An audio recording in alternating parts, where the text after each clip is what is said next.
All right. We're live with Mr. Pete Hric. PPH. PPH. He's got multiple nicknames. He's like Deion Sanders. We're bringing Pete Hric and his 87 nicknames with you. Yeah. Best one is DJ's son Maverick. Peter Parker. He thinks I'm Spider-Man. Parker. We were calling you Pete the Dog Walker yesterday. Yeah. Well, taking care of my friends' parents. That's a good one. All right. Well, hey, I'm excited to do my first one, the Matt Durbin Live. Nice, man. Yeah, it's good to have you on. I know we sit around and BS about real estate all day long, so we're gonna start doing some intro videos here and just start talking some real estate with the people on our team and our partners at EXP, and just kind of create a little bit of value for people out there, right? Yeah, absolutely, man. So, for those who don't know, Pete Paul Hric, who I don't know who that could be. I think everybody knows PPH at this point. But for those who don't know, give us a little bit of background. Like, what were you doing? When did you get into real estate? How long you been in it? What were you doing before that?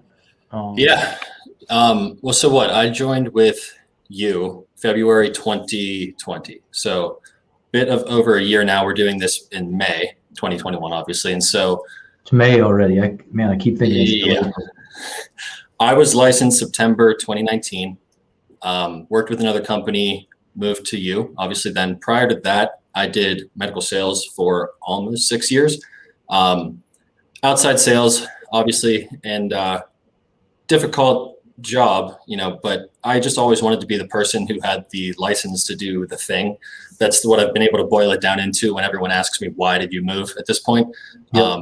Got into that really with the intention in college of like making money and with the intention of helping people.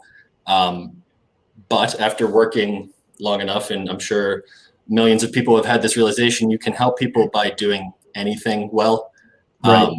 And it's really not about the money. I mean, it's a little bit sometimes. I mean, obviously that's a motivating factor, but it was really just like a lack of control, a lack of not knowing how to move forward with the corporate structure. I just never really fit in. Yeah, I mean, that was more like business to business, right? There is no real beneficiary of business to consumer sales is way different than business to business sales, right? Yeah. And it's when you're dealing with people, business to business sales, like you're trying to make your corporation money, they're trying to make their corporation money. It's not like there's end consumer in the middle of that necessarily, right? Yeah. And I mean, I obviously knew we were doing this afternoon. I was thinking about it while driving in here. And one of my first jobs, like after high school jobs, was I worked for a landscaping company.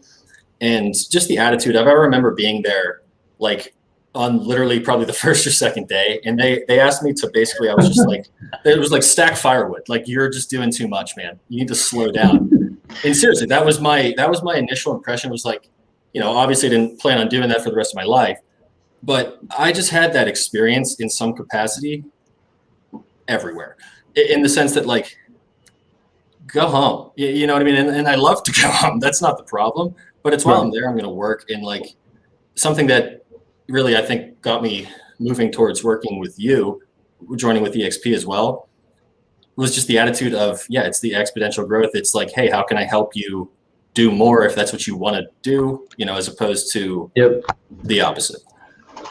Pete the landscaper.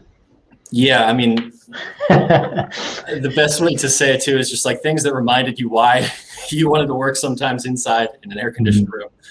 Well, I think what you're hitting on, and I think most people, one of the reasons they even get into real estate is maybe they're sick of the corporate world. They're sick of the structured, you have to be here 8 to 5. You got to ask when you can go to the bathroom. You got to, whatever that is.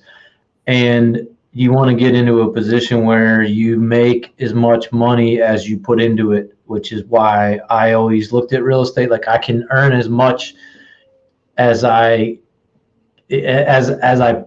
amount of work that I put into it should be somewhat like there should be a correspondence there. Well, you can control the outcome. I mean, Correct. You can't control all of the outcomes, but you can control your effort. Right. in your effort almost all of the time is a direct result of your income. I mean, your effort produces a certain level of income. It's really just like, it's like exercise. You just have to do it. That's right. Just doing the activities. It's just it. So yeah, it's cut and dry in that way, which I appreciate too. And honestly, Durbin, like that eliminates all the complacency that would exist in another industry, which is another reason I love it too, right? Because it's like a Tony Robbins phrase or something like that, like torch the complacency, like burn the boats. You have to do it. And if you don't, that's okay. If you don't want to do it, there's something else for you. But I don't know. It's just attractive in that way because you have to do the work to get the result, and there's no in between. Yep. So let's talk about, so you made the move to real estate September, worked at a traditional brokerage. What was that like? Because I feel like a lot of people, me is like, I was kind of already in, like I was in the mortgage industry before I moved to real estate. So I kind of knew the industry, but a lot of people, I think, especially a lot of brand new agents, you think the real estate industry is A, and then you actually get licensed and you realize it's Z, you know, like where they're totally different animal. Like you have this, you vision this real estate life in your head, you know, I'm on cribs, I'm running through $1 million homes, I'm going to be the next, go-to agent. And then you get there and then you're like, and now it's one thing versus another. Like what was different between when you got there and then maybe what you expected it to be prior to that, I guess? So starting as a new agent, I did have a background in sales. So I had the expectation of this is going to be challenging. You're going to have to make it happen yourself. Right. So, with the traditional brokerage model, it's what I experienced in other corporate sales environments, which, for a lack of better phrase, simply put, it's throw you up against the wall and see what sticks. We're here to help you. But similar to college, I mean, you get, out what you put in. Like you have to study, you have to do it yourself. And that's something that obviously still applies at EXP. You have to do the work yourself. But number one, what attracted me was just the ability to partner and have access to information easily accessible, in the same way that like the information existed elsewhere, but there was no, I don't know, just the virtual platform makes it so much easier, especially now over the past year. Yeah, I guess like what was the culture like? Like what was the culture like? What was the training like? What were you getting at, broker A, previous broker? Like I mean, it's not that there's anything wrong with the individuals that work there, but the culture was the throw you up against the wall and see what sticks, where 45 people start in a training class, and after 2 weeks, then people stop showing up to the training class, and then after 2 months, there's 20 people that maybe went back to the offices that they went to, and then like they know that 5 people are going to be successful real estate agents out of the 50 or whatever that number is. And that model then continued into, once you're at the office, you have a manager there helping you, but if they don't answer their phone, you're kind of stuck. I mean, there's resources online. Obviously, you can Google anything, but as a new agent, it feels like the biggest problem is just basically not knowing what to do. When you wake up, like, congratulations, you're a realtor. It's Monday, go. And I had a problem with not the training, but hey, why are we reviewing these contracts when we don't even have someone to review the contracts with yet? Like there was no sales training.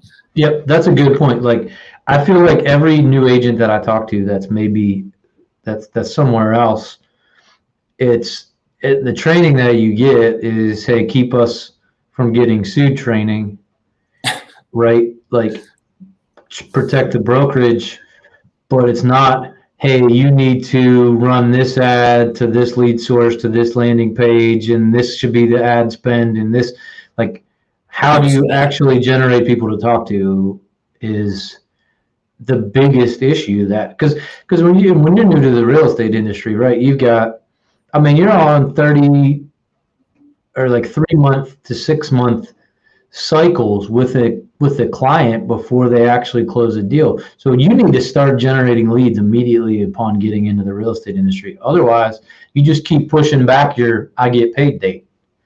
right? And if they don't teach you how to generate any of that stuff or aren't providing it, then there's not really there's never a I get paid date, and that's where everybody kind of dies in the first year or two of the real estate industry.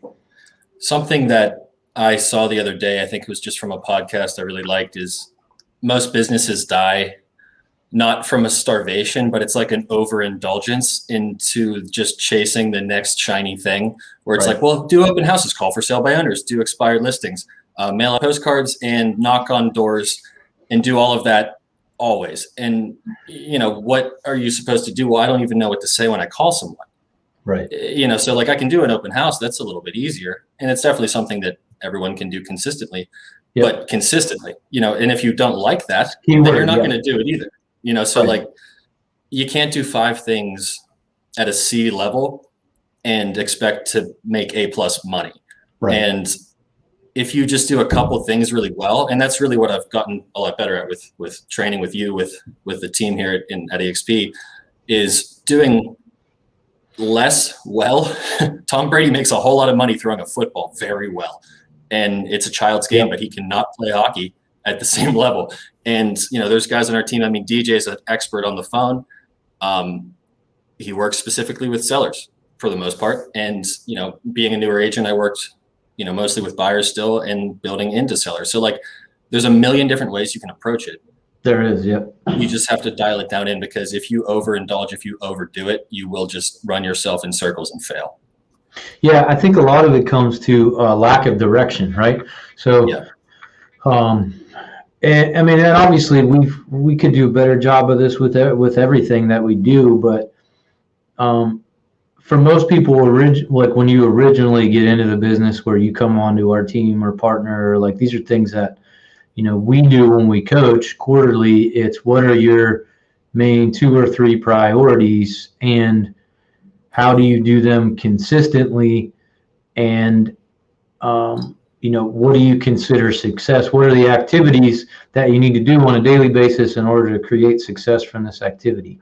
Whereas when you're new, it's come in and, hey, well, Janet sends postcards, so I'm going to start sending postcards, not realizing that just sending random postcards aren't going to work. You got to send the same postcards for the 9 months or the 12 months in order to get some kind of return on that. So it's like, well, then that didn't work the first month. I sent postcards, nobody called. So then I'm going to try Zillow leads, and then I'm going to not know what to say, and I'm not going to follow up with them, and then I'm going to try to cancel my account, and then then I'm going to cancel my credit card so they can't bill me anymore. And then I'm going to try a Facebook ad, and then I'm going to try TikTok. And you have all these things, and you try them all, and none of them work because you don't do any of them consistently. And I think a lot of it is you don't know what is actually going to work. Right. So you're trying to find that thing, as opposed to, hey, well, those guys are crushing you with Realtor.com. Here's what you got to do. Here's what you got to say. And vice versa, expireds or FSBOs, whatever the case may be. Sometimes you just need the direction from somebody who's done it. It works. You have the validation that it works. And you know that, hey, if I just do this every day, I'll close 30 deals. Yeah. It's easier that way, right? And if you don't want to do 30 deals, in the sense that you want to do 50 or you want to do 12 just because you're trying to make some part-time money, like that's something that the training was very much, so traditional brokerage, the training was very much like, you're here today and this is whatever we're talking about. Like it wasn't, what do you want to do? Like it wasn't that. It was like, well, what's your goal? The same way like a guidance counselor is like, how do you want to make money? Like a kid in high school or college, it's a little bit more structured towards the individual, as opposed to like, this is a house. Would you like to sell it? Well, we don't it was no guidance on really much of anything, to be honest. And that's really just not a shot at anyone individually, but the structure it's difficult to stand out when they know a massive percentage of the new people that are coming in are either going to change because they don't like it or just don't do it well. Mm-hmm. And it's not investing as much as it feels like companies need to really retain people and to make sure that they are achieving the goals that they want when you're coming into real estate. I mean, it just, it's not that everything needs to be super individual and focused, but just literally a couple minutes with a manager on like, what are your structured goals here? Because you want to have more time at home with your kids. So you're not going to be in the office at 6 p.m. How can we help you with that? And then there's me, just single guy, like just doing as much as you can, because it's like the goals are different, so. What would you say I guess this is me like looking at it from like a coach. What would you say that you made mistakes early on, trying to do too many things, trying to concentrating on the wrong things, trying to be too perfect with a system? Like what would you say, like, if I could look back now, I could go back a year and just do X, I would do it? It's the analysis paralysis, where you're an analytical thinker, much like me, where you want everything to be perfect. It's got to have the perfect system, and you got to have everything perfect in order to start. Which is honestly why I like open houses. I mean, seriously, because you got to go from 1 to 3 and you'll be there and talk to people. And the reason it feels like that's something I really like is my background is in outside sales, where I'm walking into the room and saying, hi, here I am today, talking to whoever I am for whatever the reason the presentation is. And over the phone, it's not knowing what to say. It's a confidence game. But something like you said, to answer the question, initially starting off, it's not knowing, what to do particularly, but it's not knowing how to do it well. And you already hit it on the head with, well, I'm going to do this for a month and it doesn't seem to be working. So that's stressful. And what else should I be doing? And then you switch it up and like, well, if you would have just kept calling people, even if you don't know what you're necessarily supposed to be saying, with your intentions of obviously helping them as to the best of your ability, you eventually would have got somebody, but you always will. It's just a numbers game, right? The more conversations you have with people about real estate, the better the opportunity that you're going to get at closing. But the simple answer is like newer agents, structure. I'm going to make phone calls. I'm going to do an open house. You don't have to do each or all of these things, but it's the thing that you're going to do consistently. And pick the thing that you like. If you like doing open houses, that's fantastic. If you do not, then there's another way. You don't have to do that. That's a good point. I mean, I think you find this a lot, and we tried to do it that way for a while. Like we're only going to hire. We were running our team before we moved to EXP, where we have opportunity, like endless opportunities to go and partner and team and all that stuff. Before it's like, well, I want everybody that's got a high D, high S, that's got to come in. They're going to bang the phones for 3 hours. They're going to do the hardest part of the business, and you're going to have but now it's like, well, not everybody's cut out for that. So if you want to grow as a team and as a company and whatever, everybody's got different personality types, and there are different things that you could excel at.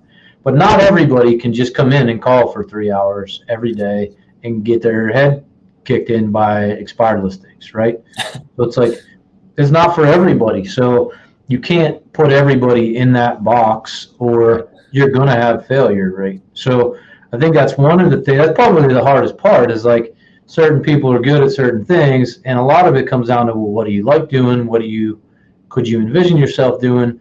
And then you got to go super deep on that. Like, I'm convinced you could pick one thing, one lead source, one activity, and only do that and close 40 deals a year off of it. The problem I think that comes into real estate is everybody tries to do too much. Like if you just held open houses 5 days a week, I'm convinced you could do 40 deals a year off of that and do nothing else and put everybody in your database that you talk to and correct follow-up, and those are where the activities come in, right? But the activity of doing that every day, I'm still convinced there are ways to do that. It's like, or expired listings, or you could only do Facebook lead, but you just would get really good at converting those people because you just do it over and over again. You go super deep as opposed to wide, right? Yeah. Every business ever in the world if it started in Pittsburgh, Pennsylvania, and just pick your company. I mean, it really doesn't matter. Heinz Ketchup, if they just expanded so rapidly to every single part of the country, they would fail, because like you open a restaurant, in Bridgeville where our office is, and you have to have that location running to the best of its ability before you can open a second location in the North Hills.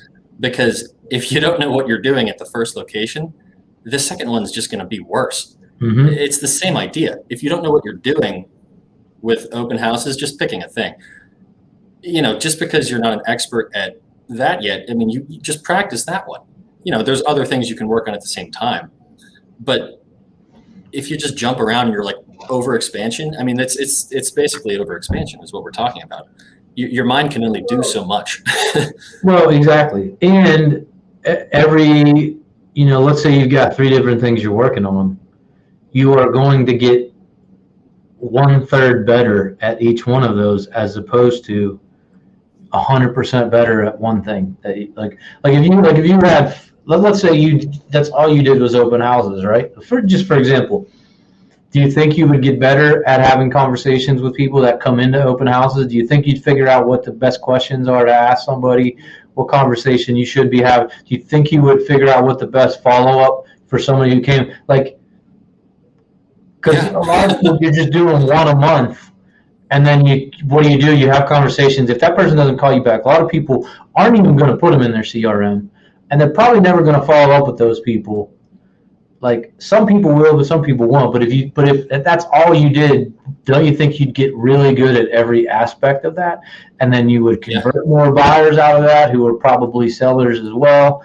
Like, it's just something to think about. Like, I mean, that example, you said it before, 5 days a week. If you did an open house, like a twilight thing on Friday, 6 to 8 p.m., you did 1 to 3 on Saturday, 1 to 3 on Sunday.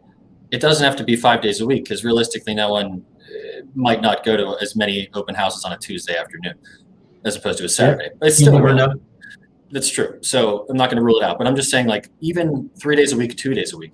I did an open house on Saturday, and I had 10 people come through. Reaching out to those 10, 5 of them have agents.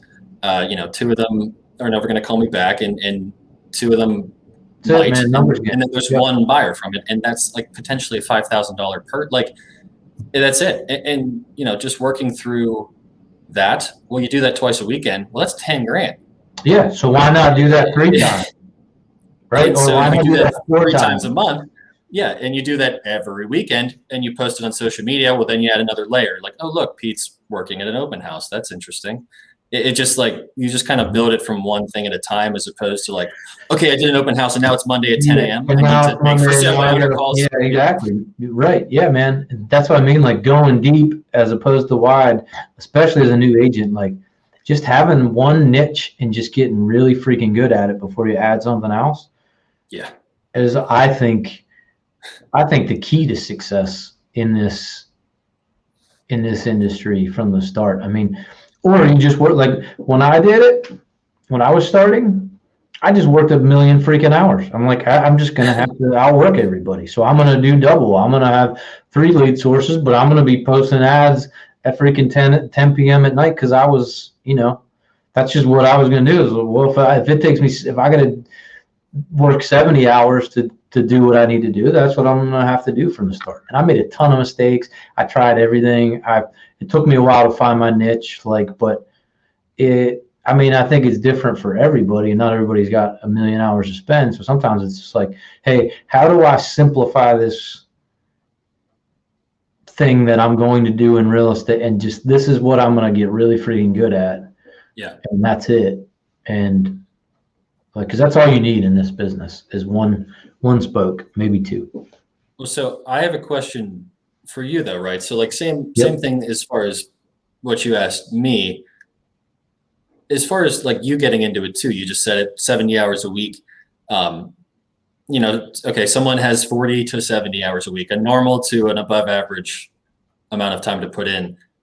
I mean, so you've been doing it much longer than me at this point. What's something that you, I guess, ran into, like those roadblocks that you just kind of mentioned too, just Oh, I mean, making a those lot of it mistakes. is what we just talked about, trying to get too many squirrels, man. Like these guys are killing it at this. This is, I want to build like so. When I started I started in Florida once, and then I started over again in Pittsburgh. Florida back then, you could post on Craigslist. You were allowed to post any listing that was on the MLS could be posted as if it were your own. I don't know if you can still do that there or not, but No. so what would I do? I would work all day. I was trying to do expires, FISBOs. It wasn't necessarily my strong suit, but I was still doing it, figuring if I talked to enough people. I was holding open houses 4 or 5 days a week. I'd find a vacant property. I had a Verizon jetpack. I had a little fold-out table, and if it was vacant, I would go sit at that house with with a bunch of open house signs up, and I would do the same work that I would do at the office. I might as well just be sitting at a house where somebody might walk in and want to buy it, right? So I was doing that. So I would do a lot of my afternoons. I would just go sit. I mean, I was in Florida at the time, so that was made it a little bit nicer. You're sitting out at a house in Florida that's really nice near the water or something like that. But It's not Pittsburgh in February. yeah, and then at night I would post Craigslist ads over and over again, monotonous shit. Yeah. But I would get leads off of that, and Yeah. I tried it the one time. I never got somebody responded to me at 10 o'clock. I called them at 10:30. I got off the phone. I told my girlfriend at the time, I could get rich just off Craigslist. Like I'm gonna just every night I'm gonna sit here, watch TV, and post Craigslist ads and get leads, and I got business from it. And then I got good at, figuring out how to get online leads. That was just starting. So that kind of was one of the things that I was the niche when I first moved to Pittsburgh. Is I got really good at Google. I was like, this was when the internet game was just starting. Facebook ads you could get done for like pennies on the dollar. I was just like, I'm going to get really good at freaking internet marketing and learn this and do Google AdWords and learn everything there was to it. I could generate as many leads as I had money for at the time. Right. I knew like I could get 30 leads, that's closing. So how do I get 90? That should be 3 closings a month. And then I started doing outbound to get sellers, but it's like one of those things. Like Florida was Craigslist for a while. Then I learned Google. And then it was I could generate buyer leads all day. So I just run buyer leads. It's like, well, now I want listings. Yeah. So I got to figure out this expired system. So then you follow Kinder Reese and you get into that. So there are stages to it. At first, it's just, I don't care where the freaking business comes from. I just need to make money. And I need to talk to as many people as I can fast enough. Right. That feeling is stressful sometimes, but what you just described, Definitely. I mean, from what I'm hearing you say, it sounds like the same thing I was mentioning too, where like you have an open house. Okay, well then maybe you add social media on top of that once you get it down. Too many things.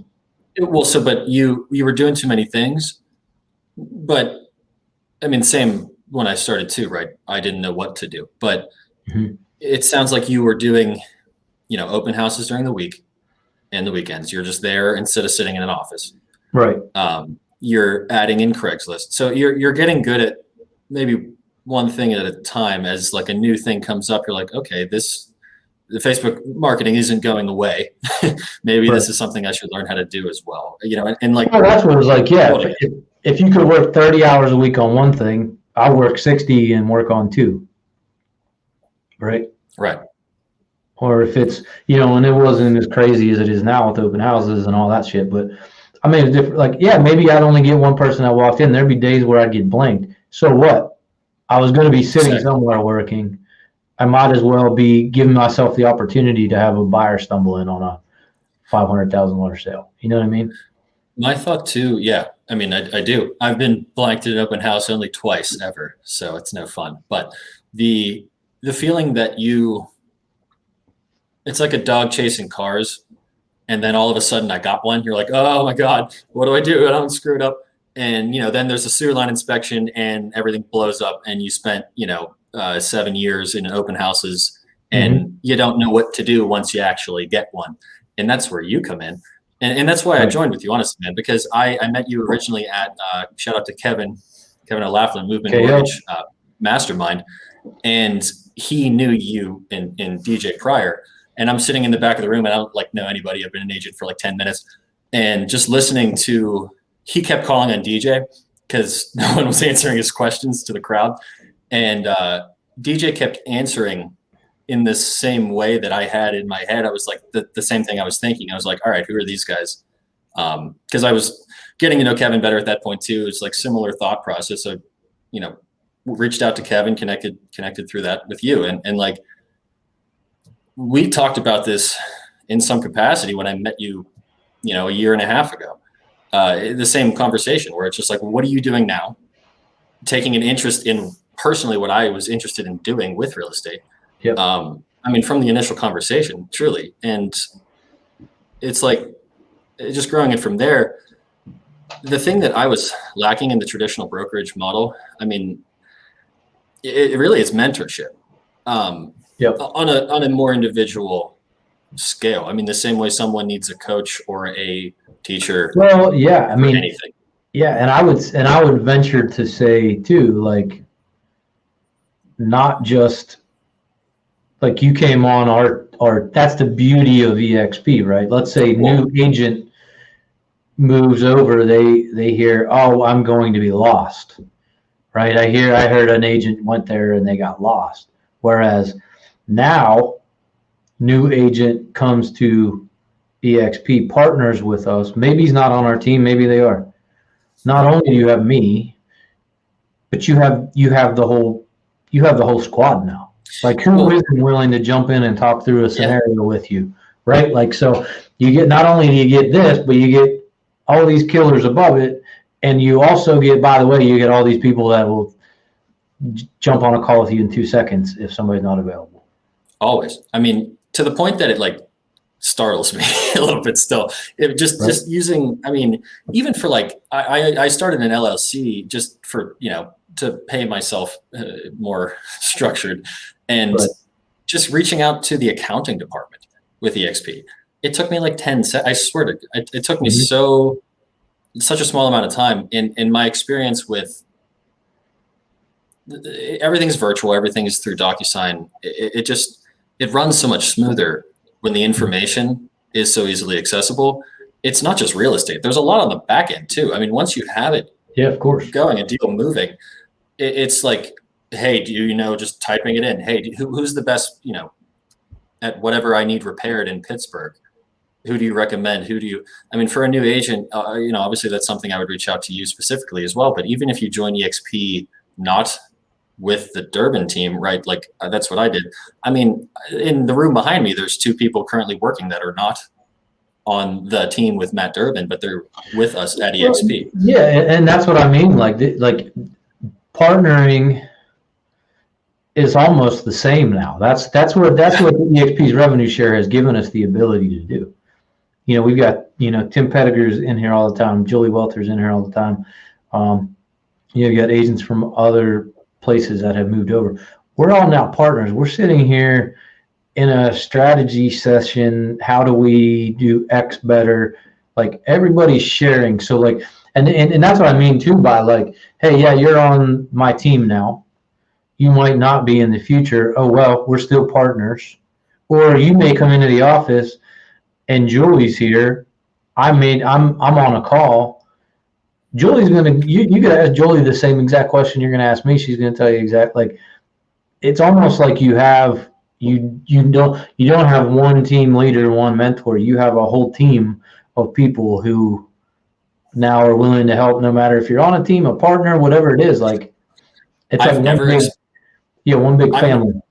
I've never experienced that anywhere at any company that I ever worked at. And it feels like the reason is it's number one, I think, a like-mindedness, with similar interests, similar goals, similar structure, looking to help people and grow related to work. But, you know, in the sense that in healthcare company I used to work for, there's a manager, there's a regional manager, there's the manager in Pittsburgh, then there's me.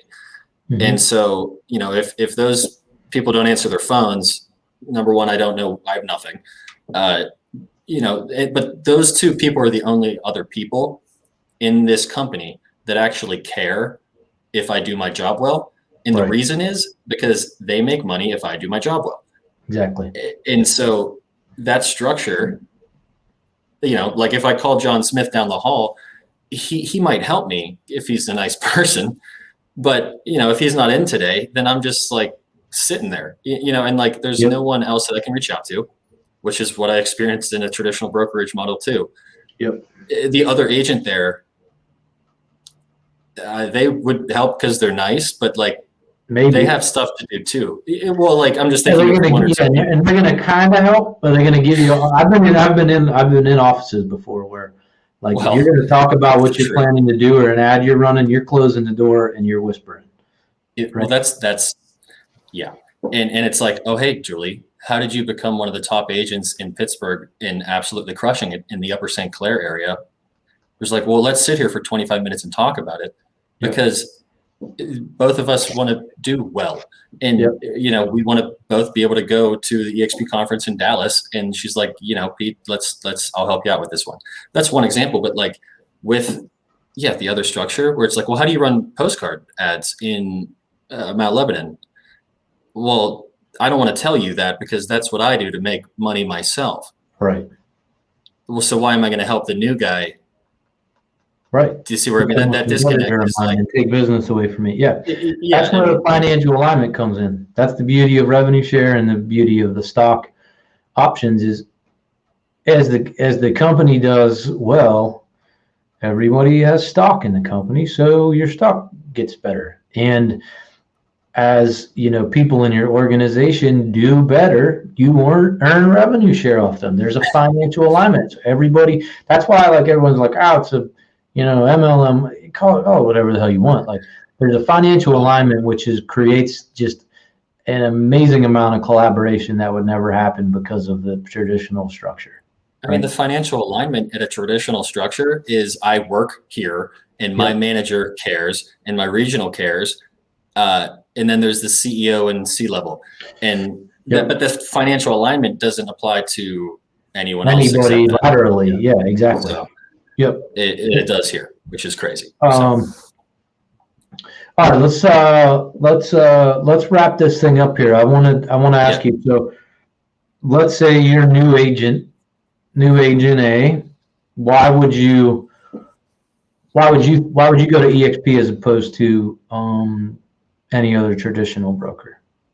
What would be reason or reasons, or because you now have a couple of agents that you've sponsored to the company, you're earning revenue share off them now as well too, right? Yeah, that's correct. Yep. And which is, I mean, it's exciting, honestly, to have that too. And I mean, well, that's kind of a two-part question, I guess. But with the reason as far as coming here, it's access to information. Number one, in the sense that the example I love is the Blockbuster Netflix example, where it's just like, no, I want to push one button and I want to watch the movie. I want to shout at my TV and have it play the movie. I don't want to drive anywhere. Right. And I mean, it's honestly just such a blessing. I don't even know how else to describe it, that I moved to a virtual platform 1 month before a global pandemic, things became shutting down. Like, right. If I didn't make that move because I was so new the past year, I had been doing real estate for 5 months and then I didn't for 3, right? Yep. It feels like I would probably be doing a little something else at this point. But, that being said, the availability to information was number one for me. And kind of the revenue share split as well. Meaning, I mean, it's 50-50 when I started at Howard Hanna originally, in that traditional brokerage model it changes. It doesn't matter if it's Howard Hanna. That's just where I started. I mean, Caldwell, Berkshire, it's a little bit lower, at least in my experience with someone brand new. And it's 80-20 when you walk in the door, at EXP. That was number two. I mean, it's really kind of what it comes down to. But the same way someone wishes they invested in Apple computers or Netflix, it's a stock option thing as well. That's not a new thing, but I've never received it before moving here. I mean, so 1, 2, and 3 is access to information, the commission split and structure being higher. And it's the revenue share and stock options. Right. That's because just for people that don't know, like you, Pete's on my team, but we're also partners, right? So Pete and I are partnered in the aspect of we're in the same organization at EXP, which is, it's a different model, it's a different animal, so to speak, but we're in different kind of organizations within the revenue share structure. So like me and Pete, as long as me and Pete are still selling real estate, we're going to be at EXP unless, God forbid something crazy happens. But, yeah, because we'll be partnered for life. So it benefits me to help Pete grow his organization because I benefit from that as well. In addition to that, it benefits me and Pete to help whoever comes into the company underneath him do well because we want them to stay at the company and succeed in real estate as well. So that's where that alignment kind of comes in that you would just never have before. Is it creates a different structure that you just wouldn't have at a normal brokerage because nobody really they just don't really care. Yeah. And so that structure exists at a normal brokerage because it's an office manager in a regional, but I can't go to Colorado and have my office manager and do that. You know what I mean? I can't go to North Carolina. I can't go to Florida. Right. I mean, no borders. Yep. Well, that's the difference too. In the access to information way, where if those two people don't answer the phone, and if you don't answer your phone and DJ doesn't answer, well, then I go directly online and I type it in, and there's so many specifically to Pittsburgh, but it's across the country. I mean, it's literally global. It's international. And I mean, real estate isn't rocket science. Every problem I run into as a newer agent is something that about 100 million people have experienced over the past few years.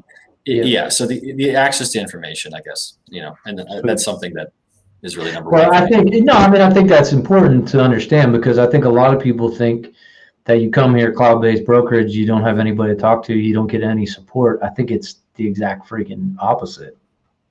Yeah. Right? Yeah.